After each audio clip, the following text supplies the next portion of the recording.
제가 부목사로 사역할 때 교회에서 미국 교회를 탐방할 수 있는 기회를 주셔서 150명의 교인밖에 되지 않는데 예산이 180억 원이에요. 150명의 교인이 180억 원의 예산으로 지역사회를 섬기는 것으로 유명한 워싱턴의 세이비어 교회라고 있습니다.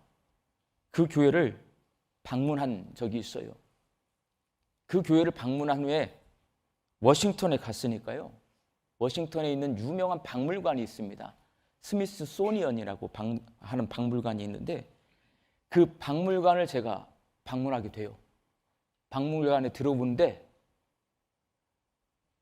제 교구에 있는 집사님, 젊은 집사님이 박물관 안에서 나오는 거예요. 워싱턴의 박물관이에요, 여러분. 저도 놀래고 그 집사님도 깜짝 놀랐어요. 뭐 교회도 아니고 뭐 서울도 아니고 워싱턴에서 제가 박물관을 들어가는데 그 박물관에서 그 집사님이 나오는 거예요. 일반적으로 사람들은 이런 경우를 우연이라고 합니다. 우연은 한자어로 뜻하지 아니할 우자에다가 그러하다 연자를 씁니다. 만나려고 계획하지 않았는데 뜻밖의 만났다는 거예요.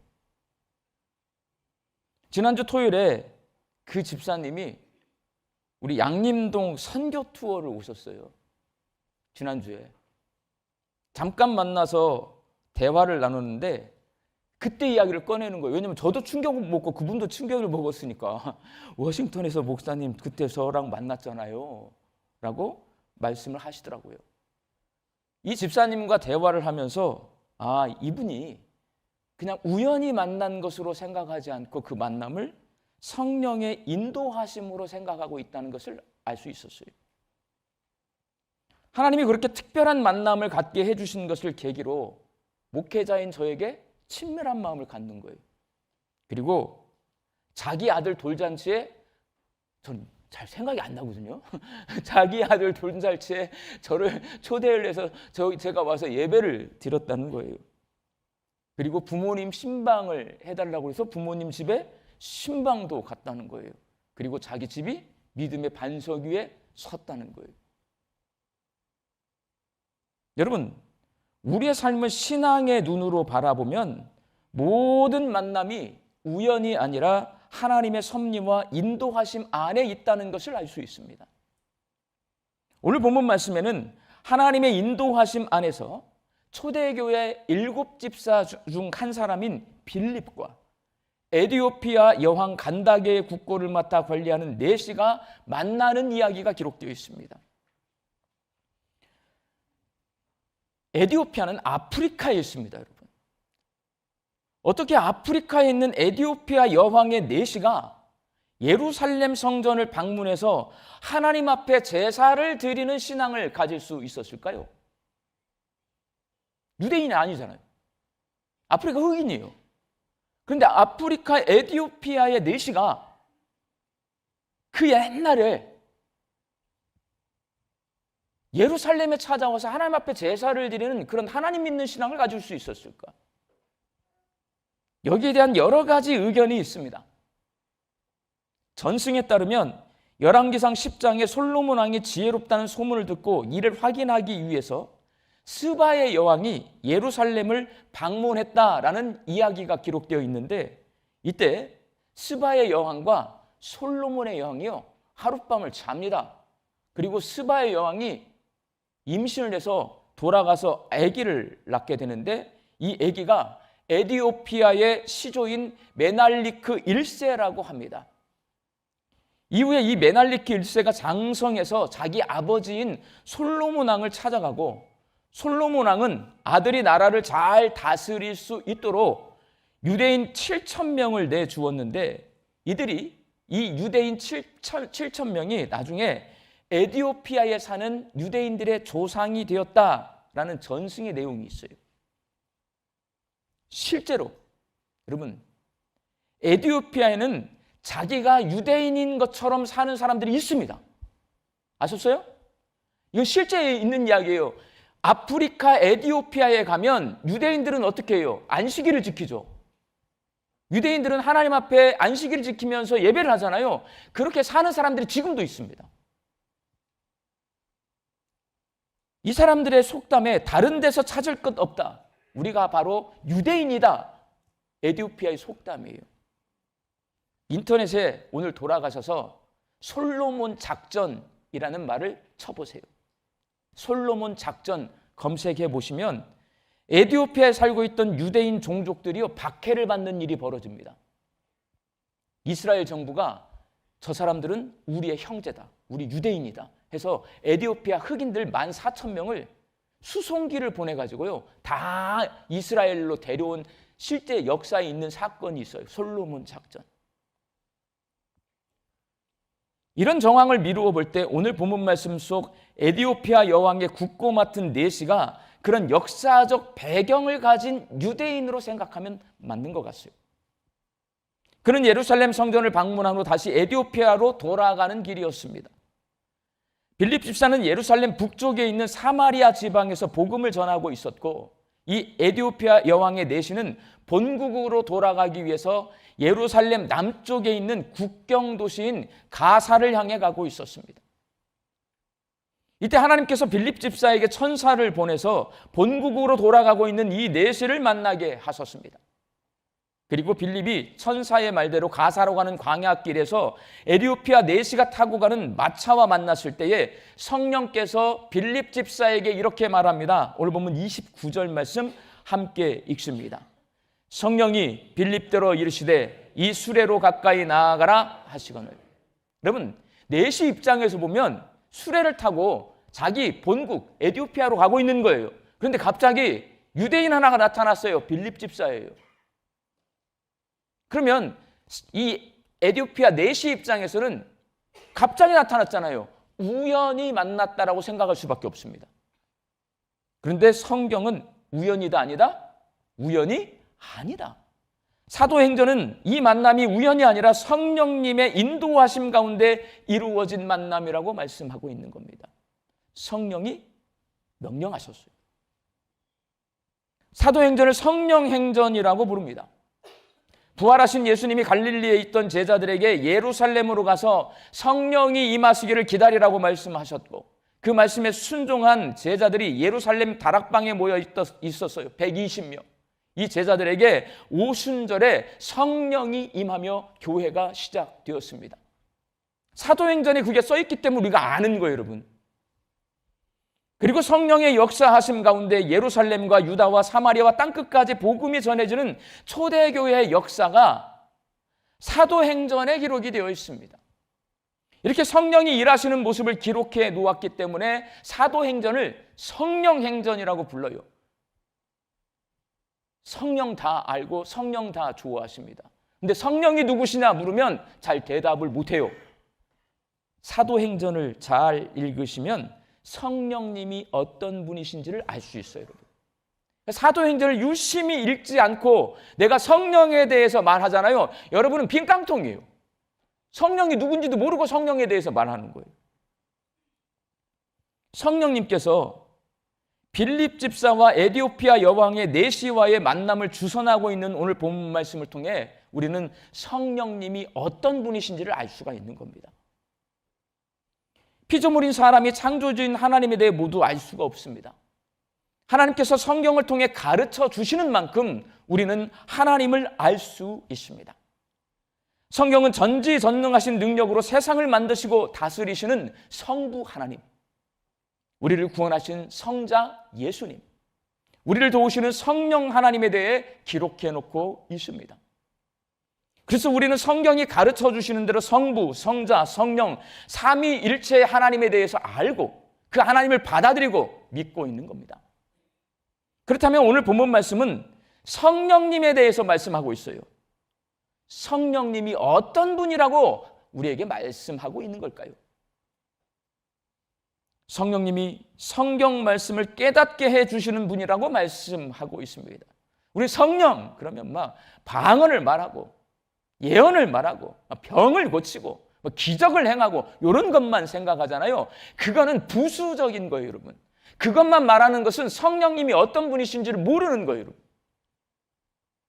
성령님이 가장 기초적으로 우리에게 해주시는 건 뭐냐면 하나님의 말씀을 깨닫게 해주시는 거예요. 사도행전은 에디오피아 여왕의 내시가 집으로 돌아가는 수레 안에서 구약 성경인 이사야서를 읽고 있었다고 기록해 놓고 있습니다. 이 내시가 수레 안에서 읽고 있었던 이사야서 53장 7절과 8절 말씀 함께 읽도록 하겠습니다. 그가 곤욕을 당하여 괴로울 때에도 그의 입을 열지 아니하였으며 마치 도수장으로 끌려가는 어린 양과 털 깎는 자 앞에서 잠잠한 양같이 그의 입을 열지 아니하였도다. 그는 곤욕과 신문을 당하고 끌려갔으나 그 세대 중에 누가 생각하기를 그가 살아있는 자들의 땅에서 끊어짐은 마땅히 형벌받을 내 백성의 허물 때문이라 하였으리요. 이사야서 53장은요 장차 오실 메시아에 대해서 예언하고 있는 성경 말씀입니다. 당시에는 유대인 회당에 두루마리로 된 성경 하나가 있을까 말까예요. 회당에 가야, 한마디로 말해서 회당은 교회당입니다. 교회에 가야 성경책이 한 권 있어요. 한 권. 일반 사람들은 성경책을 갖고 있지 못합니다.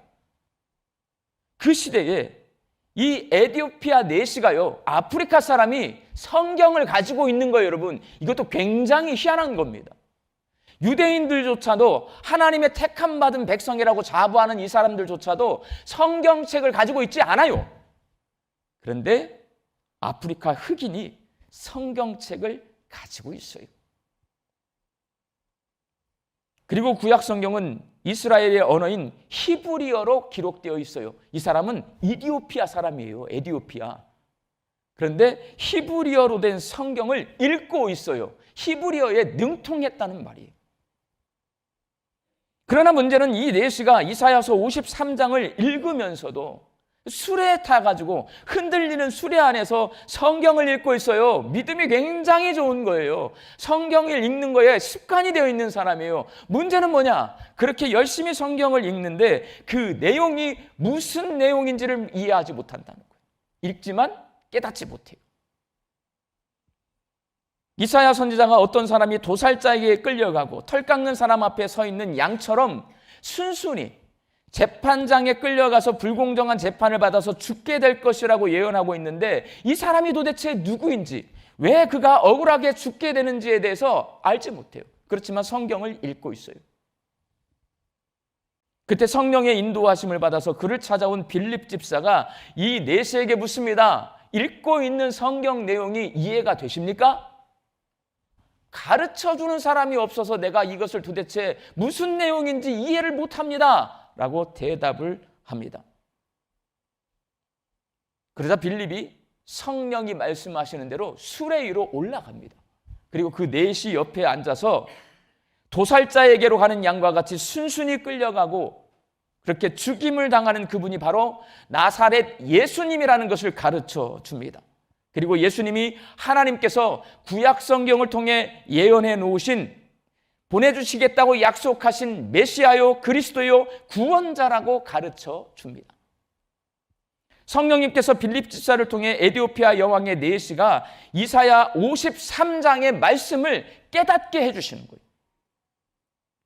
그렇게 성령님의 도우심으로 성경 말씀을 깨닫게 된 에디오피아의 여왕의 내시는 수레를 멈추고 오늘 방금 전 우리가 읽었던 본문 말씀처럼 그 수레에서 내려와 빌립에게 세례를 받습니다.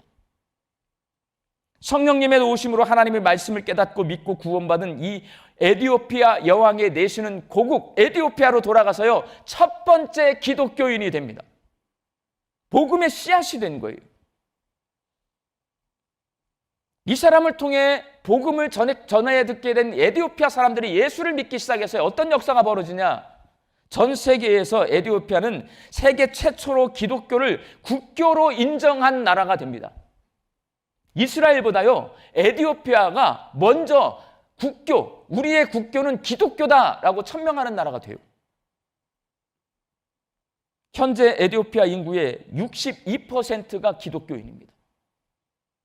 말씀을 깨닫고 복음을 믿은 사람은 복음의 씨앗이 되어서 많은 사람이 구원에 이르게 합니다.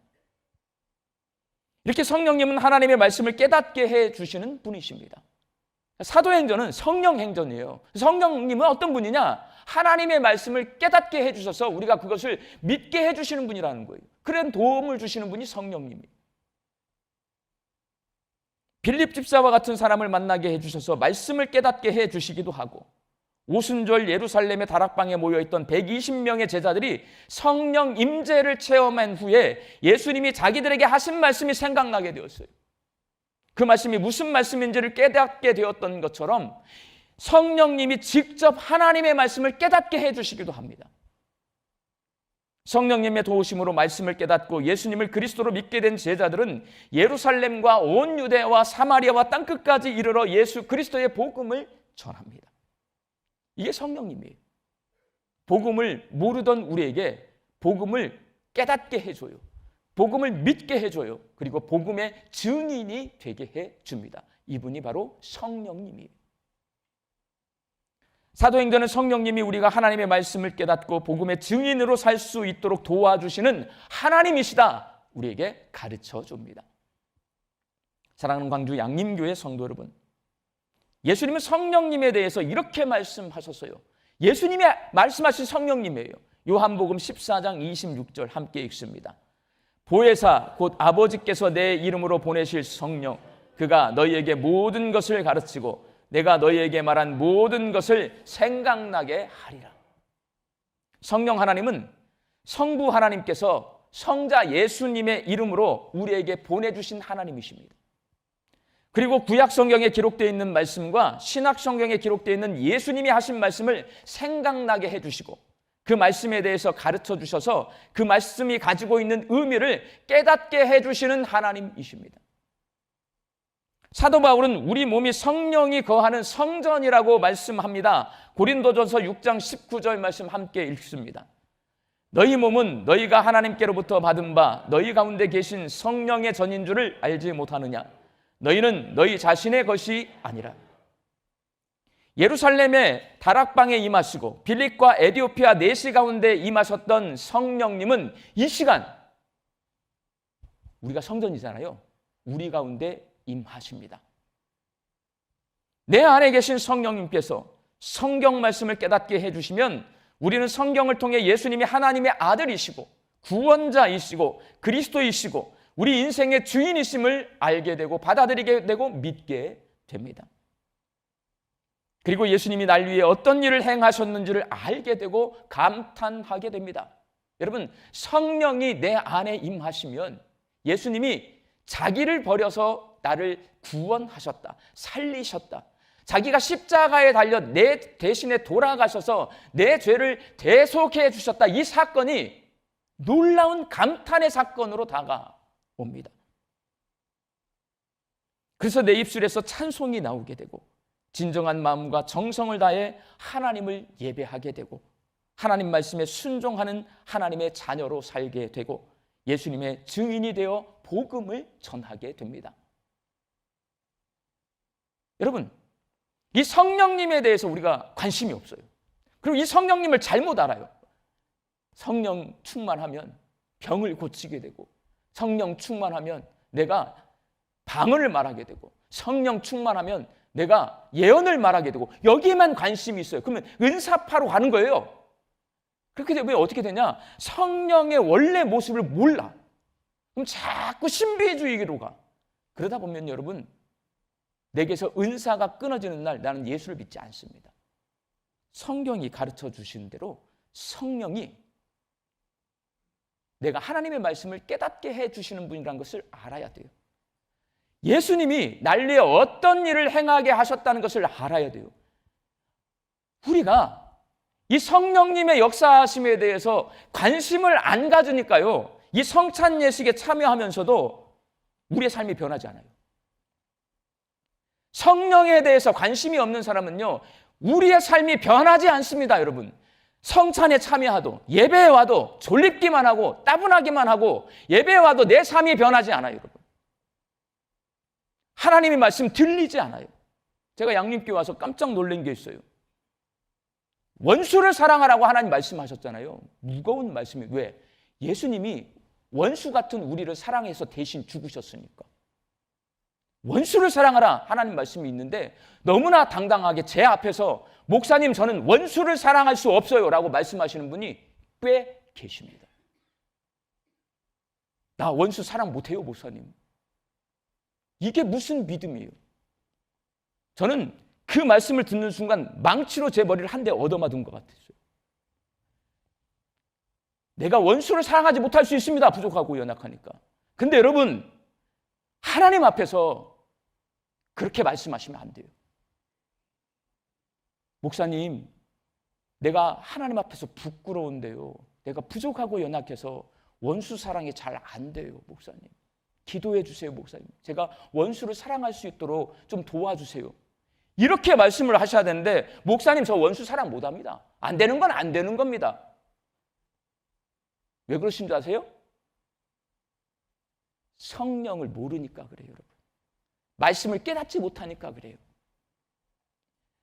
내가 주인이 되어 있기 때문에 그래요. 여러분 내 안에 성령이 임하셔서 하나님이 주인 된 사람은요 절대로 내가 하나님 말씀에 나 하나님 말씀대로 못 살아요 이 말 못합니다. 여러분 어떻게 감히 그런 말을 합니까? 성령님께서 도와주시면 감탄하게 됩니다. 성령님께서 도와주시면 내 입술에서 죄를 고백하게 됩니다. 성령님께서 도와주시면 내가 그 감탄함에 내 입술에서 찬송이 나오고 하나님을 예배할 수 있게 됩니다. 그게 성령 충만이에요. 랄랄라 방언하는 게 성령 충만이 아니고요. 여러분 성령 충만은 뭐냐면 내가 하나님이 하신 일을 깨닫고 예수 그리스도가 나를 위해 하신 일을 깨닫고 감사함으로 찬송이 나오고 하나님을 예배할 수 있게 되고 하나님 말씀에 순종하며 살 수 있게 되는 게 성령 충만이에요. 성령님께서 성령 충만한 빌립 집사를 통해 에디오피아 여왕의 내시가 성경 말씀을 깨닫게 해주셨듯이 성령 충만한 저와 우리 교회 교역자를 통해 우리 광주 양림교회 성도들이 성경 말씀을 깨닫게 해주시고 성령 충만한 부모님들과 교회학교 교역자들과 교사를 통해 다음 세대의 자녀들이 성경 말씀을 깨닫게 해주신단 말이에요. 그게 성령 충만이란 말이에요. 그러니까 저는 요즘 회개를 많이 하고 있어요. 내가 성령 충만하지 않으니까 설교를 1년 넘게 하는데 우리 양림교회 성도들이 변하지 않아. 자기가 주인된 삶에서 내려오지 않아. 하나님 말씀을 거부하면서도 부끄러워하지 않아. 너무나 당당해. 그건 누구 책임이냐? 여러분 책임이 아니고 제 책임으로 제가 받아들여요. 아, 내가 성령 충만하지 않구나.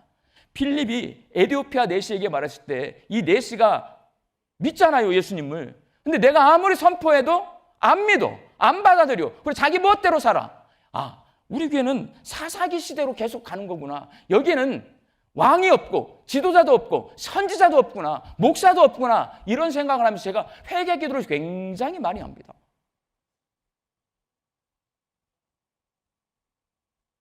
저와 우리 교역자들이 성령 충만해야 합니다. 부모님들이 성령 충만해야 합니다. 교회 학교 교사들이 성령 충만해야 합니다. 여러분, 성경은 말합니다. 성령은 어디 딴 데 계시는 게 아니고 내 안에 계십니다.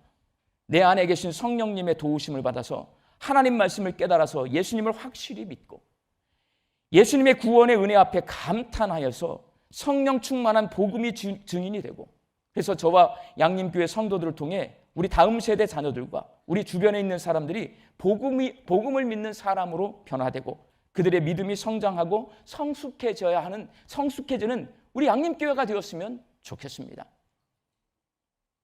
이 설교를 준비하면서 저는 제 자신에게 너 성령 충만해야 되겠어 라고 그렇게 말을 하고 있습니다. 그리고 하나님께 기도하고 왔어요. 하나님, 성령의 충만함을 저에게 허락하여 주옵소서. 제가 좀 부족하지만 우리 성도들에게 하나님의 말씀을 대언해서 하나님의 말씀을 전할 때 우리 성도들의 마음을 변화시켜 주셔서 예수님이 날 위해서 십자가에 돌아가신 그 놀라운 구원의 사건을 감탄함으로 받아들이고 그 앞에서 내 죄를 고백하고 나 자신을 쳐서 하나님의 말씀에 순종하는 사람으로 변화시켜 주옵소서. 그런 말씀을 전하게 하여 주옵소서. 그렇게 제가 기도하고 올라왔어요. 저도 성령 충만하고 여러분도 성령 충만해서 부족하고 연약한 우리들이 하나님의 말씀을 깨닫고 하나님 말씀을 믿고 하나님 말씀에 순종하며 살아갈 수 있게 되기를 예수님의 이름으로 축원합니다. 기도하겠습니다. 우리를 도우시는 성령님, 성령님의 도우심으로 광주 양림교회 성도들과 우리와 함께 예배하는 다음 세대 자녀들이 주님의 말씀을 깨닫게 하여 주사 예수님을 확실히 믿고 구원의 은혜 앞에 감탄하며 복음의 증인으로 살아가는 성령 충만한 삶을 살게 하여 주옵소서. 예수님의 이름으로 기도하옵나이다. 아멘.